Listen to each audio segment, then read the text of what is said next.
2020年是故宫召建600年。这本日历呢，以体现故宫600年的古建筑、人物，还有这个历史。我是86年到故宫工作，近4年的日历我是主编。故宫的日历实际上真正出版是33年到37年，做了5年，当时也是非常风靡的，包括作为重要的政客呀，也拿它当作为礼物啊。卢沟桥事变以后，故宫日历也停下了。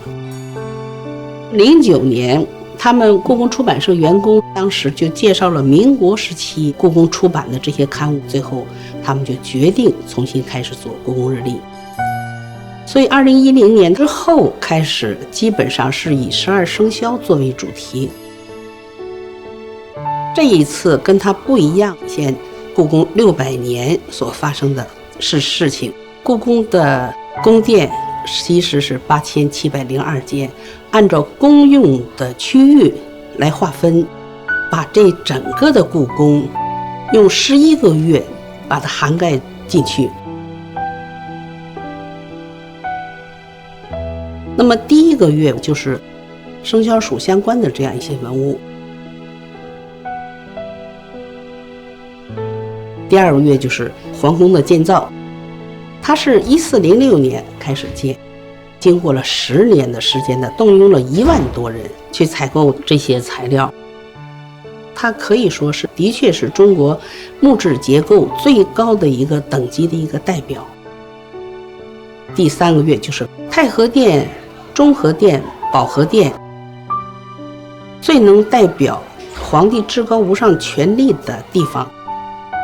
皇帝登基、大婚、出征要昭告天下的时候，皇帝才登到太和殿。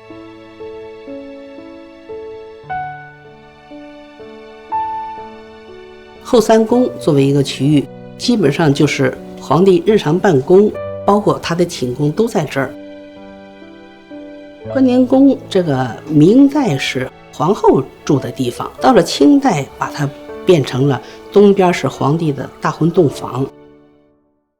皇帝结婚的程序非常的繁复，比方道光皇帝，他结婚的日程整整搞了2天2夜才把这个程序走完。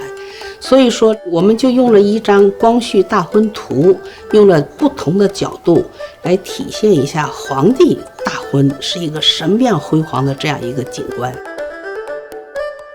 东去六宫就是后妃们、妃嫔们居住的地方。婉容当年她跟溥仪21年结婚以后，住在储秀宫旁边那个翊坤宫，这个休息游玩的地方。横梁上挂的那个铅球的环儿，它是非常小的2个铁疙瘩，就可以讲出一段比较有趣的历史。延禧宫呢，那本来是多次失火嘛，所以到晚清的时候呢，就觉得建一个水塔式的一个西洋式的一个玻璃房子，是可以养鱼、观赏鱼的。国力也衰微了，所以最后也是个烂尾的工程。宁寿宫这一区，我们也叫它这个小朝廷。乾隆皇帝他当皇帝伊始，他就立下誓言，说我当皇帝绝对不超过我爷爷。他爷爷康熙皇帝当了61年，可是人是练拳的，所以说从乾隆36年开始，他就想着，哎呀，我怎么样能建一个我退位以后归正的一个场所。选了几方印，归正仍训正，特别能体现他退位以后还要干涉这个朝政的这样一个韵味。还有一个非常漂亮的倦勤斋，整个里边是仿照南方的那种优雅的小园里造的。